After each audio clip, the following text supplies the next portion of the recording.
안녕하십니까. 매일 눈으로 세상의 흐름 읽어드리는 와이타임스 정세분석의 추구길입니다. 미국과 일본, 호주, 인도의 대중국 견제협의체인 쿼드의 4개 나라 정상이 24일 첫 대면회의를 열었습니다. 자유롭고 개방된 인도태평양을 실현하겠다는 약속은 확고하다. 그러면서 중국을 강력하게 압박하고 나선 겁니다. 또 북한을 향해서 도발 자제 그리고 대화 호응을 촉구했습니다. 백악관에서 진행된 쿼드 정상회의는 조 바이든 미국 대통령, 그리고 스가 요시히데 일본 총리, 또 스콧 모리슨 호주 총리, 나렌드라 모디 인도 총리 등이 참석을 했는데요. 이들 쿼드 4개 나라의 정상들이 지난 3월에 화상으로 첫 회담을 했습니다만은 직접 만나서 대화를 나눈 것은 이번이 처음입니다. 이날 백악관에서 연 정상회담 후에 공동성명을 냈는데요. 이 공동성명에서 이들은 우리는 강압에 흔들림 없는 자유롭고 개방적이며 규칙에 기초한 질서 촉진에 전념한다 그랬습니다. 그러면서 이는 인도태평양과 그 너머의 안보와 평화를 증진하기 위한 것이다. 이렇게 말을 했습니다. 그러면서 쿼드가 영내 평화와 안전, 안보, 번영의 힘임을 보장하는 노력을 배가할 것이다. 그러면서 이 동중국해와 남중국해에서 UN 해양법 협약 같은 이 국제법 준수를 계속 옹호하겠다라고 밝혀서 이 쿼드가 결국 대중국 견제와 대응을 하기 위한 것임을 다시 한번 분명히 했습니다. 특히 이번 이 쿼드 정상회담에서 확인된 건 이 쿼드 4개 나라가 군사협력체는 아니지만 이 중국의 주변 국가 침략이라든지 위협, 그리고 국제사회에서의 영향력 확대, 또 이제 중국의 경제 영토 확장 등에 대해서는 분명하게 견제하겠다는 의지를 드러냈다는 거죠. 이건 이제 미국의 아시아 정책의 방향을 확실하게 보여준 것이고, 또 미국의 대중국 대응도 본격화되었다는 것을 말해준다. 이렇게 정리할 수 있을 겁니다. 실제로 이번 쿼드 정상회담에서 중국의 백신 외교전에 대응하기 위해서 코로나19 백신의 저소득국 지원을 위한 협력을 본격화하기로 했고요. 이를 위해서 내년 말까지 10억 회 접종분을 생산하기로 했습니다. 그래서 자국의 코로나19 대유행 때문에 수출을 중단했던 인도는 10월부터 이걸 재개하기로 한 겁니다. 또 이날 회의에서는 첨단 기술 공유 그리고 협력 방안도 논의가 됐습니다. 5G 등 통신기술 사용의 공동 원칙으로 이 보편적 인권 존중을 내세웠고요. 오픈랜도 언급이 됐습니다. 이런 협의는 중국산 제품의 확산을 막겠다 하는 의도가 담겼다. 이런 분석이 나옵니다. 이와 관련해 가지고 일본의 니혼게이지 신문은 4개의 나라의 통신기술 공유로 세계 기지국 시장의 30%를 장악한 중국 화이에 대항하겠다는 의미다. 이렇게 전했습니다. 쿼드 정상들은 또 쿼드 인프라 파트너십 설립, 유성 데이터 공유, 사이버 위협 퇴치 같은 새로운 협력 분야도 제시를 했고요. 과학기술 분야에서 인재 육성 프로그램의 일환으로 각국의 장학생 100명을 선발하는 쿼드 펠로우십을 출범하기로 했습니다. 이와 관련해 가지고 일본의 요미우리 신문은 4개국이 유성 데이터 공유, 사이버 담당 고위 관리 협의체 창설 등을 포함해 가지고 우주 사이버 안보 협력을 논의했다 그러면서 미국과 중국 간의 경쟁이 심화되는 분야인 우주 개발 관련 국제적 규칙을 만드는 작업에 착수하는 내용도 포함됐다라고 전했습니다. 한편 이 쿼드 정상은 협력 강화를 위해서 매년 정상과 외교장관이 만나기로 합의를 했습니다. 쿼드를 정례적인 정상협의체로 자리매김시키겠다 이런 뜻이겠죠. 그런데 특히 주목할 건 뭐냐면 이번 쿼드 회담에서 북한 문제가 아주 중요하게 다뤄졌다는 점입니다. 쿼드 정상은 북핵 문제와 관련해 가지고 공동성명에서 우리는 북한의 유엔 의무를 준수하고 도발을 삼갈 것을 촉구한다 그러면서 이 북한이 실질적인 대화에 관여할 것을 요구한다라고 했습니다. 공동성명은 또 우리는 유엔 안전보장이사회의 결의에 따라서 북한의 완전한 비핵화에 대한 우리의 약속을 재확인한다 그러면서 일본인 납북자 문제의 즉각적 해결 필요성을 확인한다라고 밝혔습니다. 이번 쿼드 회담에서 북한 문제가 주요 의제로 다뤄진 것은 특이합니다. 원래 쿼드 정상회담이 대중국 대응이 본질이었으니까 이 북한의 핵과 미사일 문제가 일본 등의 주변국들한테 직접적인 영향을 끼치면서 위협을 조장하고 있다. 이런 측면에서 이번에 이제 북한 문제도 중국 이슈와 함께 다뤄야 된다. 이런 의견들이 제기된 것이 아닌가 보여집니다. 다시 말씀드려서 이 북한 문제를 중국 이슈와 함께 붙여가지고 취급하겠다 하는 이야기죠. 이건 그동안 미국이 북한 문제에 대해서 지난 4월 대북 정책 검토를 마무리한 다음에 5달이 지나도록 뚜렷한 방향성과 문제 해결 의지를 보이지 않고 있다는 비판이 커지고 있는 상황에서 이번 쿼드 정상회담에서 이제 본격적으로 북한 이슈를 다룬 것이 아닌가 이렇게 판단이 됩니다. 이건 미국이 이 북한 문제를 지금과 같이 무한정으로 방임하듯 이렇게 팽개쳐 놓는 것이 아니고 본격적으로 이제 대화의 테이블에 올려놓고 주요 의제로 다루겠다는 것이어서 앞으로의 대북 정책 관여도 좀 더 깊어지지 않겠나 이렇게 보여집니다. 이런 대북 정책 강화는 일본의 적극적인 요구 사항이기도 합니다. 따라서 앞으로 이 쿼드 정상회담에서도 북한 문제를 본격적으로 다루게 될 것이고, 이를 위해서 미국이 대북 문제에 대해서 앞으로 본격적인 목소리를 내지 않겠나 이렇게 판단이 됩니다. 그런데 미국 주도의 이 쿼드 4개국 정상회의에 대해서 중국은 불편한 기색이 역력합니다. 그런데 역으로 이 중국이 반발하는 내용들을 살펴보면 중국의 우려사항이 무엇인지도 확실하게 엿볼 수가 있어서 주목을 겁니다. 우선 중국 외교부의 자오리젠 대변인은 24일 시대 흐름에 역행하는 행보다 이렇게 강력하게 반발을 했습니다. 자오리젠 대변인이 이날 정례 브리핑에서 중국은 그 어떤 협력 메커니즘이 제3자를 겨냥해서는 안 되고 제3자의 이익을 해쳐서도 안 된다고 주장해왔다 그러면서 폐쇄적이고 배타적이며 타국을 겨냥하는 소집단을 형성하는 것은 시대 흐름에 역행하는 것이자 지역 국가들의 바람에 어긋나는 것이다. 이렇게 지적을 했습니다. 그러면서 이는 인심을 얻지도 못하고 반드시 실패할 것이라고 했습니다. 자오리젠 대변인이 이어서 중국은 세계 평화의 추진자이자 세계 발전의 공헌자, 세계 질서의 수호자라고 자평을 했습니다. 관련국은 중국의 발전을 정확히 바라보고 지역국가 단합과 협력에 도움이 되는 일을 해야 된다라고 촉구를 했습니다.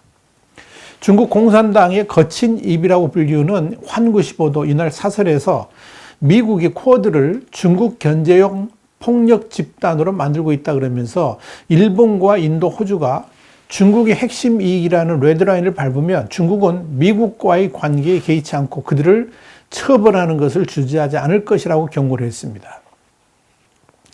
시진핑 주석도 24일 베이징에서 개막된 2021 중관춘, 그러니까 중국판 실리콘밸리인데요. 이 중관춘 포럼에 보낸 영상 축사를 통해서 경제 회복이 심각한 도전에 직면했다 그러면서 세계 각국은 과학기술 개방성과 협력을 더욱 강화해야 된다라고 말했다. 이렇게 신화통신이 25일 보도를 했습니다. 시진핑이 이 쿼드 정상회의가 열리는 바로 그 시점에서 이 과학기술 관련 개방성과 협력을 강조했다는 것은 상당히 큰 의미를 갖습니다. 미국은 대중국 견제를 위해서 디커플링, 그러니까 탈동조화를 확실하게 하겠다고 나선 시점에서 그런 중국 배제 행보에 대해서 강력한 우려를 나타냈기 때문에 그런 거죠. 자, 중국이 이런 반발은 역으로 중국이 가장 우려하는 것이 무엇인지 확인하게 보여줍니다. 미국이 동맹국들하고 이렇게 함께 과학기술 분야의 디커플링을 하는 것에 대해서 중국이 지금 심각하게 우려하고 있다는 것이고, 이런 흐름을 중국은 뼈아프게 느끼고 있다는 의미이기 때문에 그렇습니다. 또 하나는 이 쿼드 국가의 이런 연대가 곧바로 동남아라든지 중국의 주변국들한테 세계 질서의 흐름이 탈중국으로 흘러간다는 것을 보여줌으로 인해 가지고 앞으로 이 아시아 국가들의 대중국 정책이 변화될 수도 있음을 보여줍니다. 이건 중국이 생각하고 있는 아시아의 맹주로서의 중국의 위상도 격화될 수밖에 없음을 보여주는 겁니다. 그러니까 중국으로서는 치욕적인 상황을 당할 수도 있음을 보여주는 것이다. 이렇게 말씀드릴 수 있고, 그러니까 당황할 수밖에 없다는 이야기입니다. 자, 그렇다면 이 쿼드 정상회의가 주는 의미는 과연 뭘까요? 이날 쿼드 정상회담은 이 미국과 영국, 호주가 지난 15일 중국 견제를 위한 3자 안보동맹인 오커스 발족을 선언하고 중국이 여기에 대해서 강력하게 반발하는 와중에 이루어진 것이기도 해가지고 특히 주목을 끌었습니다.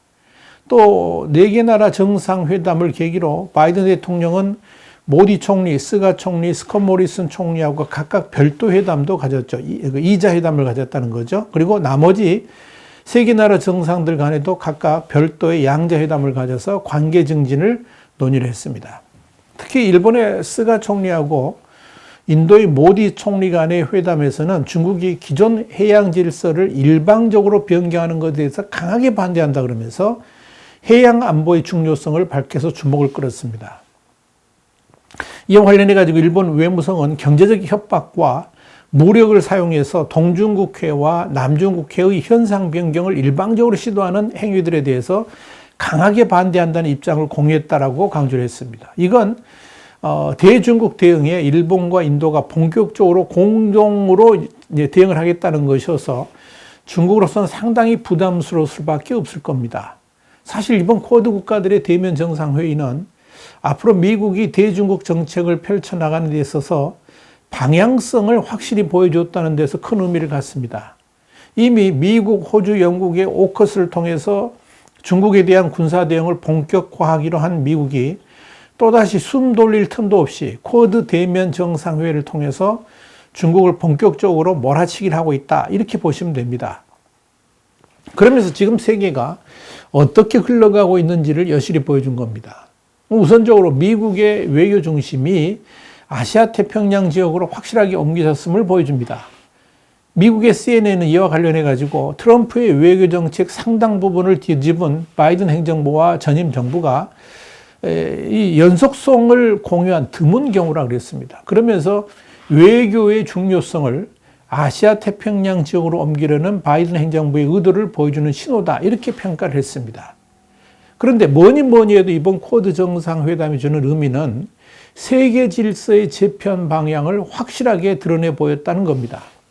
이 쿼드 회담의 공동성명은 탈중국, 그러니까 중국 배제 외교는 이제 거스를 수 없는 대세라는 것을 확실하게 보여줬습니다.